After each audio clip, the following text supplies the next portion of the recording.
versus Rodgers and the Pack. Let's get hyped. Unbelievable.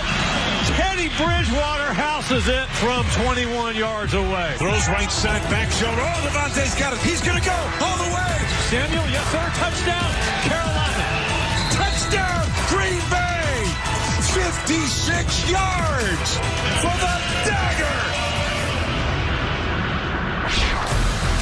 Carolina at Green Bay, part of today's exclusive doubleheader on NFL Network. Our pregame coverage beginning at 2 Eastern, featuring our own Colleen Wolf, who slept in a little bit this morning. And then we got the Bills and Broncos kickoff at 4:30, followed by the nightcap at Lambeau. And speaking of, let's go to Green Bay and welcome in Hall of Fame player Stacey Dales. Stace, good morning to you. The Packers, they've already clinched a playoff spot. So what are they playing for today? Good morning, Jane and everybody. Listen, they're playing for a number 1 seed. They've won 6 of their last 8 games. But I will tell you this, while they are playing for that seed, because if they get it, they obviously get a bye and the opportunity for things to roll through Lambeau. They cannot overlook a single opponent in this league. And for today, that means the Carolina Panthers. In fact, I asked safety Adrian Amos, what's the mindset? What are the conversations like as you get ready to face a 4-9 football team? And he said to me, hypotheticals here, you can be an 11-5 or a 5-11 team in this league. The difference is winning close games. And this is not a pushover. The Green Bay Packers are expecting the best effort from the Carolina Panthers. And by the way, head coach Matt Rule of the Panthers said this week, we're more together now than ever before. Yes, they've lost 7 of their last 8 games, but leaders have stepped up, including Teddy Bridgewater. He's going to get DJ Moore back off the COVID list and an ankle injury a couple of weeks ago. That makes that trio at wide receiver with Curtis Samuel and Robbie Anderson very potent for Teddy Bridgewater. Unfortunately, though, Jane, still no Christian McCaffrey with the thigh.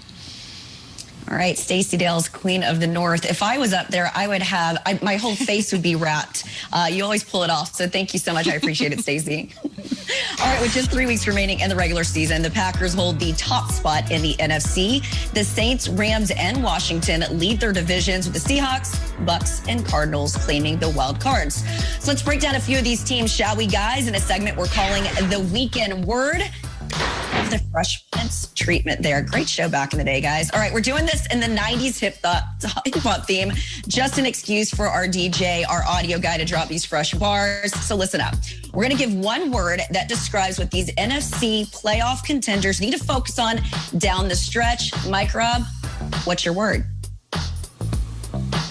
Yeah, I'm looking at the Green Bay Packers, and my word is physical. Physical, physical, physical. The Green Bay Packers have to be more physical, especially on the defensive side of the football. In between the tackles, Kenny Clark and those guys, they have been getting gashed. In their 3 losses, they have given up an average of 157 rushing yards, okay? 157 rushing yards. Now, thankfully for the Green Bay Packers, they only have like one more real, truly physical team, the Tennessee Titans, that they're going to play next week, and that big Derrick Henry of a running back that they have back there that's going to actually run the football with some authority on them. But I'm telling you guys, if they don't get this part of their defense right, the Green Bay Packers are going to be watching the rest of the playoffs with us, and they're not going to be in the Super Bowl.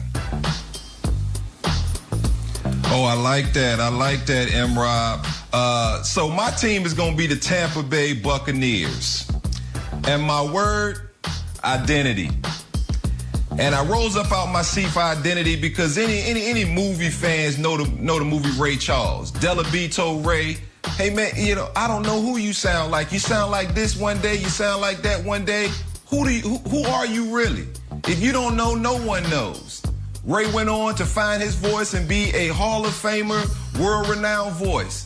Tampa Bay Buccaneers, who do you want to be? One day you want to run the football, one day you just want to drop back, throw deep with Tom Brady. You got a great group of receivers, great group of talented running backs, Leonard Fournette, Ronald Jones. Find out who you want to be. If you guys can find out your identity, you have the best individual talent to go out there and win one-on-ones, man. I still believe in the Bucs, though, man. You got to go at quarterback. Somehow find a way and find your identity, fellas. Because y'all can still do it, man, but you got to find out who you want to be. Love it. Well, I'm going to go with Washington and belief. Now, I know a bunch of us reporters here at the NFL Network know Ron Rivera well, but it's talking to him as he relates to taking over this new challenge of the team. When you hear him talk about the success that this team could have despite all of the challenges that they've had this year, from COVID to a name change to him going through cancer again and then multiple injuries, you get the buy-in. So if I'm a reporter listening to him and his belief in this team, I got to think that the players have that too. He also reminded me that in 2014, that Carolina team he had, they went 7-8-1 and got into the playoffs. So he's trying to get the guys to believe that anything can happen. And I think that if you continue to do that, you've certainly invested in your defense. If you can get that offense right, I think this is a team that could make a scary little run for you there. But yeah, I mean, I think it all starts at the top with Ron Rivera. So I'm going to go with belief for Washington. Believe in your ability to do something special. Okay. They do believe, Jane. They do. You're right about that. All right, I'm going to Chicago. I got a word for the Bears. My word is... Okay, come on. Now, that is an actual word, not that many H's, but if you look in the dictionary, that is an actual word in the dictionary, Mike Robb. I knew you were going to challenge me on that. I looked it up. It's in there. Bro. Now, the reason for that is just kind of stay quiet, right? Like, Mike Robb, we do that segment where you're the bouncer at the club letting teams into the playoffs. Imagine the Bears, like you're with a group of people and you're not supposed to be in the club and you're just maybe going to sneak your way in. Just shh, don't draw any attention to yourself, because you got a shot here. And I actually think you're going to have to run the table, number one. But I actually think the hardest part is this weekend. You're going to have to beat the Vikings, okay? Then you get up, you're jumping up over them.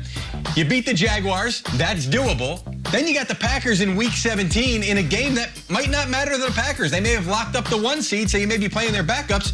You can do this, and then hope the Cardinals lose a game along the way, and all of a sudden, you're going to sneak your way into the playoffs with Mitchell Trubisky. And Trubisky, by the way, has had this team playing much better on offense. 30 points per game with him after 19 points per game with him and Foles to start the season. They've been better in the red zone, 46%, now up to 60%. 3.6 yards per carry. They're now up to 4.2 yards per carry. He has been extremely efficient. Yeah. He's also been asking for things like Cole Kmet, the rookie, to get involved, as well as David Montgomery more in the passing game.